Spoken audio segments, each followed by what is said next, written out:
क्या NEET UG and PG देना होगा to make a career in psychology? ये लाइन सुन के काफी लोगों को झटका लगा होगा और कुछ को एक्साइटमेंट भी हुई होगी, लेकिन सच क्या है इस वीडियो के थ्रू हम लोग जानने का प्रयास करते हैं। 2021 में इंडियन पार्लियामेंट ने national commission for allied and health care professions act पास किया था, जिसके थ्रू ये कमीशन बनाई गई थी NCAHP नाम से, जिसका मेजर वर्क है to provide regulatory framework for a large number of health and allied health care professions. यानी कि वो प्रोफेशंस जो कि मेडिकल क्लिनिकल डोमेन से रिलेटेड हैं, लेकिन डॉक्टर नर्सेज इन सेगमेंट से अलग हैं।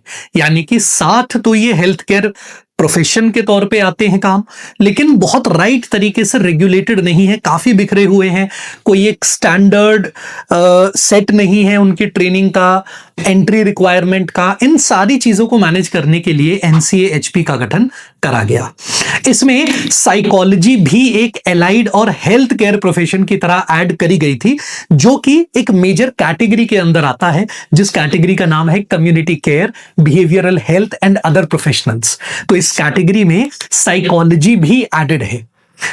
यहां पर NCAHP जो है, it establishes a central commission, a professional council and a state council, जिसका मेजर काम है कि standards of education, करिकुला, regulation, licensing, entry and exit exams के और कोड ऑफ एथिक्स को, हर चीज को स्टैंडर्ड करना।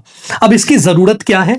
इसी बात से जरूरत पैदा हो जाती है कि पहले ये जितने भी एलाइड हेल्थ एजुकेशन इंडिया में ट्रेनिंग के तौर पे डिलीवर करी जाती थी, वो काफी फ्रेगमेंटेड थी, एक सिंगुलर ऑर्गेनाइजेशन या कमीशन के अंदर नहीं आती थी। डिफरेंट इंस्टीट्यूशंस, वेरिड स्टैंडर्ड्स और कोई एक कॉमन रेगुलेटरी ओवरसाइट ना होना, जिसकी वजह से quality training, public trust issues and uniformity में काफी कमी देखने को मिलती है across states, across institutions. With NCAHP, government aimed to bring all these professions under one roof to ensure uniform standards, accountability and professional regulation. अब इन सब में साइकोलॉजी कहां फिट होता है? तो सबसे इंपॉर्टेंट चीज, जैसा हमने पहले कहा भी, साइकोलॉजी जो है, साइकोलॉजी यानी कि वो सारे प्रोग्राम जो RCI के अंडर नहीं आते हैं, यानी कि प्राइमरीली जो आप NCAHP के डॉक्यूमेंट्स में देखेंगे मेंशन, वहां लिखा होगा साइकोलॉजी एक्सेप्ट क्लिनिकल साइकोलॉजी। क्यों? क्योंकि क्लिनिकल साइकोलॉजी RCI रेगुलेट करता है। तो क्लिनिकल साइकोलॉजी को छोड़ के साइकोलॉजी के जितने भी सब डिसिप्लिन्स आप देखेंगे, चाहे वो स्पोर्ट्स साइकोलॉजी हुआ, चाहे वो आपका काउंसलिंग साइकोलॉजी हुआ, चाहे आपका फॉरेंसिक साइकोलॉजी हुआ, आपका मिलिट्री साइकोलॉजी हुआ, या फिर ऑर्गेनाइजेशनल साइकोलॉजी, किसी भी तरीके का सब discipline of psychology except clinical psychology या वो प्रोग्राम जो RCI रेगुलेट करता है, वो सारे के सारे प्रोग्राम अब allied and health care umbrella के अंदर आ गए हैं। तो ये डिवीजन जो है, जैसा हमने कहा, ये आपका क्या सेगमेंट के अंदर आता है? Psychology, applied psychology and behavioural health. यानी कि साइकोलॉजी को एक बिहेवियरल साइंस फील्ड की तरह देखा गया है, ना कि मेडिकल टेक्नोलॉजी प्रोग्राम की तरह। और इसी बात से जो ये कंफ्यूजन है, उसका एक बहुत स्ट्रांग बेस तैयार होता है कि जो मेडिकल टेक्नोलॉजी प्रोग्राम्स हैं, उनके लिए नीट एग्जाम देना तो बनता है, लेकिन जो बिहेवियरल साइंसेस प्रोग्राम्स हैं, उसमें नीट की रिक्वायरमेंट नहीं है।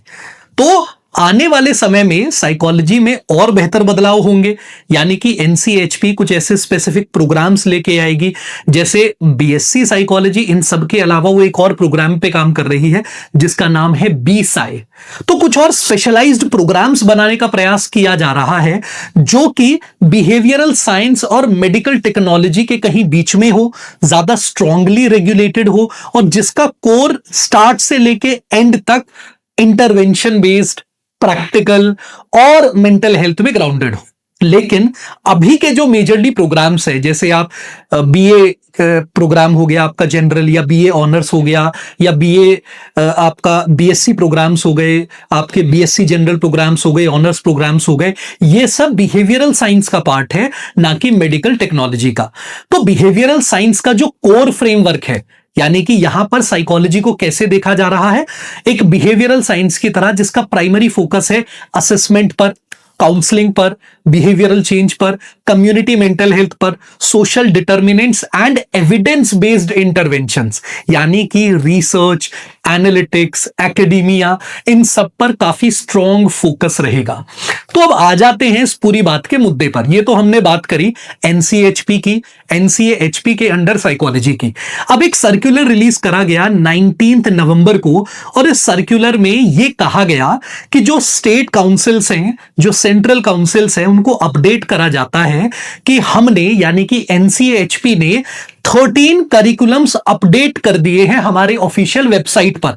यानी कि पहले करिकुलम ड्राफ्ट मोड में थे, जिस पर कमेंट्स चल रहे थे, पब्लिक जो है वो अपने विचार दे सकती थी, कुछ चेंजेस रिकमेंड कर सकती थी।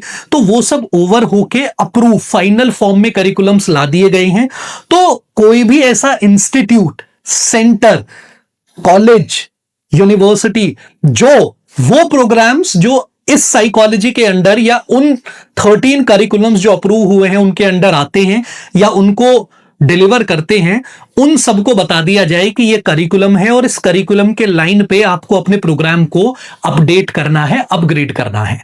अब ये बात तो बहुत सिंपल है और क्लियर है। फिर दूसरी चीज उन्होंने क्या कहा कि जो मेजॉरिटी ऑफ करिकुला है, ठीक है, करिकुला मतलब करिकुलम, उन्होंने 13 करिकुलम दिए हैं जिसमें साइकोलॉजी का करिकुलम भी अप्रूव्ड है।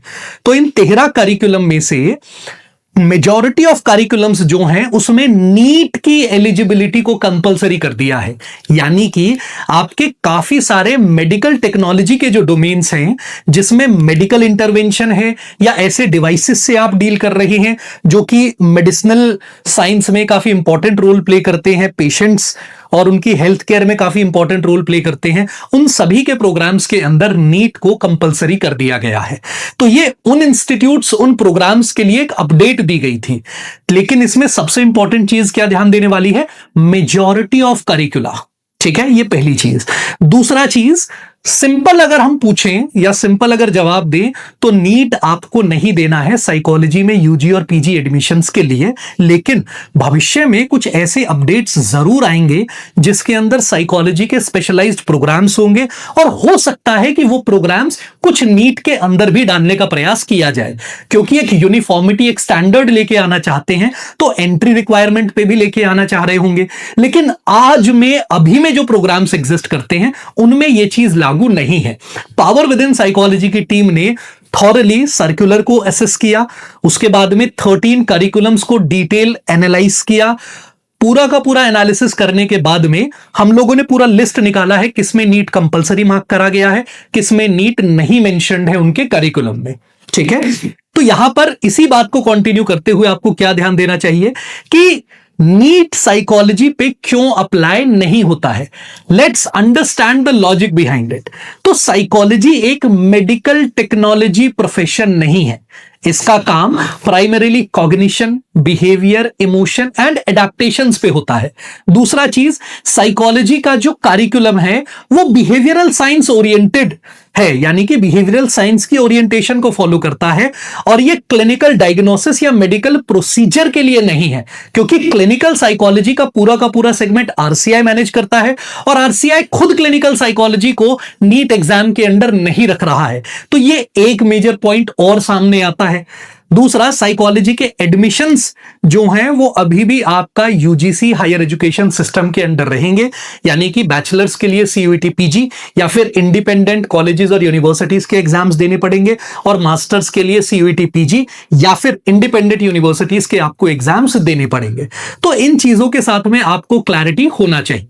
बाकी इसका कोई भी संबंध आरसीआई के क्लिनिकल साइकोलॉजी प्रोग्राम की गाइडलाइंस अपडेट से नहीं है, ठीक है। तो क्लिनिकल साइकोलॉजी नीट के अंदर नहीं आता है, ये आपको क्लियर होना चाहिए। तो यहां पर उनके प्रोग्राम्स के बारे में बात करा गया है जो infection control, invasive procedures, assistive medical rules या डायरेक्ट इंटरवेंशन डिवाइसेस को हैंडल करते हैं, और उसमें साइकोलॉजी नहीं आता है। तो आई होप इस चीज के बाद में आपको क्लैरिटी मिल गई हो कि ये guidelines applied psychology and behavioural health programmes पर अप्लाई नहीं करती है।